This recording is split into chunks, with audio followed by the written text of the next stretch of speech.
আমি একটা লেখা পড়েছিলাম, রাতের বেলা সে খারাপ দৃশ্য দেখাচ্ছিল। এমন সময় মেয়ে গিয়ে ঘরে ঢুকলো। মেয়ে ঘরে ঢুকে দেখলো বাবা তার মোবাইলের মধ্যে খারাপ দৃশ্য দেখে। আছে কিনা এমন ছেলেরা, এমন আছে কিনা বলেন? এগুলির কারণেই তো জানা, এগুলির কারণেই তো জানা। দৃশ্য দেখছে, মেয়ে দেখে ফেললো।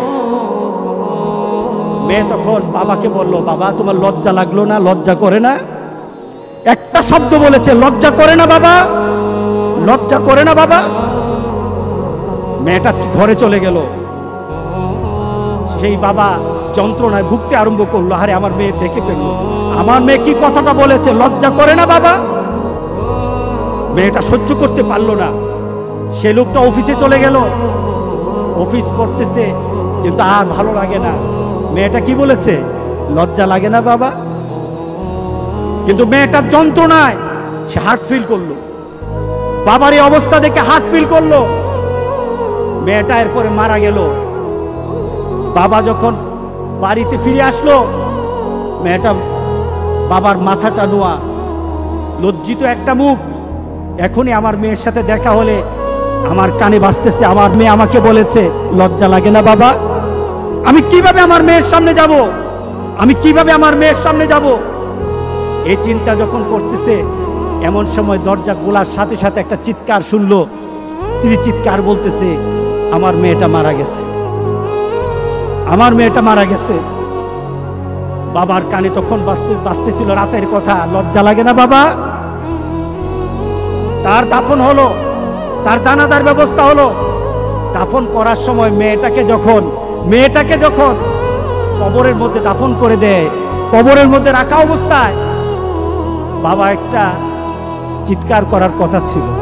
মেয়েটা তো চলে যায়, বাবা চিৎকার করার কথা ছিল, বাবা চিৎকার করে নাই, বাবা হেসে দিয়েছে। বাবা হেসে দিল। তাকে জিজ্ঞাসা করলো, তুমি হাসছো কেন? আমার মেয়েটা চলে গেছে, আমার কলিজার টুকরাটা চলে গেছে, কিন্তু আমার জীবনের মধ্যে একটা আঘাত দিয়ে পরিবর্তন করে গেছে।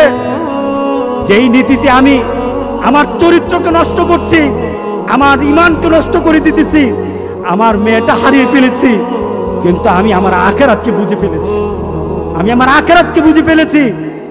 আজকে সমাজের যারা প্রিভেন্টিভ করছেন না, আপনি চিন্তা করছেন আপনার মেয়েটা কিন্তু একদিন আপনার জন্য বিপদ হয়ে যাবে, আপনার জন্য বিপদ হয়ে যাবে। এই মেয়েটা যদি চরিত্রবান হয়, তাহলে আপনার জন্য এটা কাল হাসরের দিন আপনার জন্য অনেক কিছু পাওয়া হবে। আর এই মেয়েটা যদি চরিত্রহীন হয়, তাহলে মনে রেখে দিয়েন, আপনার মেয়ে কিন্তু আপনাকে ছাড়বে না, আপনার মেয়ে আপনাকে ছাড়বে না। সুতরাং আমরা যদি হতে চাই, ভালো একটা বাবা হবো। রাজি আছে সবাই? এই দুশ্চরিত্র স্বভাব যার মধ্যে আছে, যেই বাবার মধ্যে দুশ্চরিত্র স্বভাব আছে, এই কারণেই মেয়েগুলি খারাপ হয়, ছেলেগুলি খারাপ হয়। বাবা নামাজ নাই, মেয়ের নামাজ নাই, মার নামাজ নাই, মেয়ের নামাজ নাই, ছেলের নামাজ নাই। সুতরাং আমরা চলুন একটা সুন্দর একটা সমাজ চিন্তা করি, যেই সমাজের মধ্যে খারাপই থাকবে না, প্রতিরোধ গড়ে তুলবো ইনশাআল্লাহ। রাজি আছি সবাই?